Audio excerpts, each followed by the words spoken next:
ભાવનગર શહેર જિલ્લામાં કાયદો અને વ્યવસ્થાની સ્થિતિ કથળી રહી છે અને ધારાસભ્ય સેજલબેન પંડ્યાએ આઈજીને પત્ર લખી આ અંગે રજૂઆત કરી છે કે છેલ્લા કેટલાક દિવસોથી શહેરમાં કાયદો વ્યવસ્થાની સ્થિતિ કથળી રહી છે। આ સાથે જ એટલું જ નહીં, 24 કલાક દુકાનો ખુલ્લી રાખવાનો નિયમ છે અને તેમ છતાં પોલીસ તરફથી કેટલાક વિસ્તારોમાં રાત્રે દુકાનો અને રેસ્ટોરન્ટ બંધ કરાવવામાં આવી રહી છે, જે યોગ્ય નથી। એવામાં સરકારની નીતિઓ અને હેતુઓને ધ્યાનમાં રાખી કાયદો વ્યવસ્થા સાથે આ દુકાનો ખુલ્લી રહે તેવી વ્યવસ્થા કરવા માટે ધારાસભ્યએ માંગ કરી છે।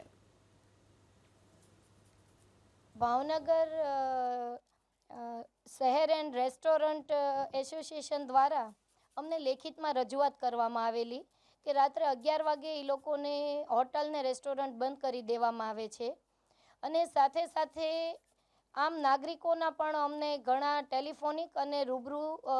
મળવા આવતા અને કહેતા કે ખાસ આપણે ભાવનગર શહેર છે એ એવી જગ્યાએ આવેલું છે કે ભાવનગર સરટી હોસ્પિટલ જે આખા જિલ્લાને લોકો ત્યાં આવતા હોય છે, એ જ રીતના આપણા એસટી સ્ટેન્ડે પણ રાત્રે પણ લોકોનો સારો એવો રસ હોય છે। તો રાત્રે